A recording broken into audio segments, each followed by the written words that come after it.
Before diving into what order of operations are, let's see why it is so important. Suppose we are asked to evaluate 5 plus 2 times 3. Well, there are two ways of doing this. We could first add, then multiply. So we could do 5 plus 2, which is 7, multiply it with 3, which gives us 21 as a result. Or we could first multiply, then add. So we could do 2 times 3, which is 6, to which we will add 5 to get 11 as a result. So the question arises, which one of these answers is correct? In this case, the second one, where we first multiplied then added, is correct because it follows the order of operations, or BEDMAS.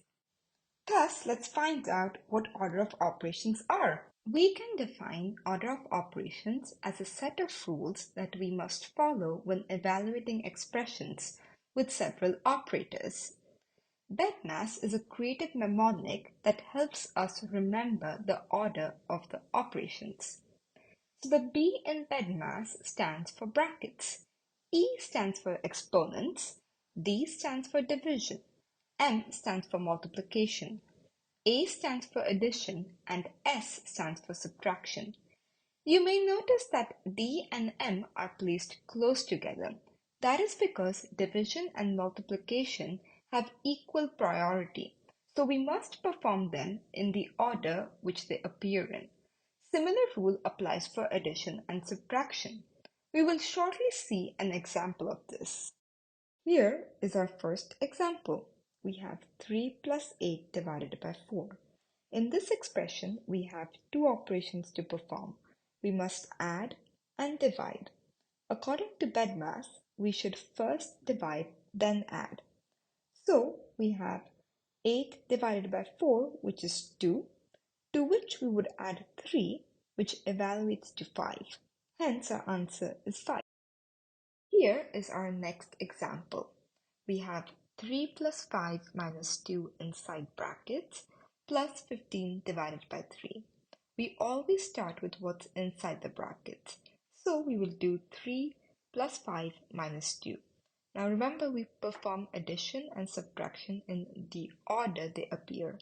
So we add 3 and 5 to get 8, then we subtract 2 to get 6. So now we have 6 plus 15 divided by 3. Division comes before addition, so we will first do 15 divided by 3, which equals 5. Now we are left with 6 plus 5, so we will add them up together to get us our final result of 11. Let's take a look at our final example. I invite you to pause the video and evaluate this expression. We'll begin by tackling what's inside the brackets. Within the brackets, we have 3 squared minus 8 divided by 4. Now, which operation should we address first? Well, since we have exponents, which take precedence over subtraction and division, we will start by evaluating 3 squared, which is simply 3 times 3, resulting in 9. With that in mind, we now have 9 minus 8 divided by 4. Next, we will perform the division.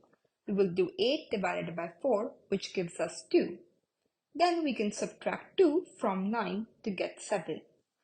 Moving on to our last step, we now have to evaluate 7 cubed since we have an exponent of 3.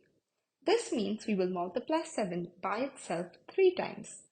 7 times 7 times 7 gives us 343. And this concludes our solution.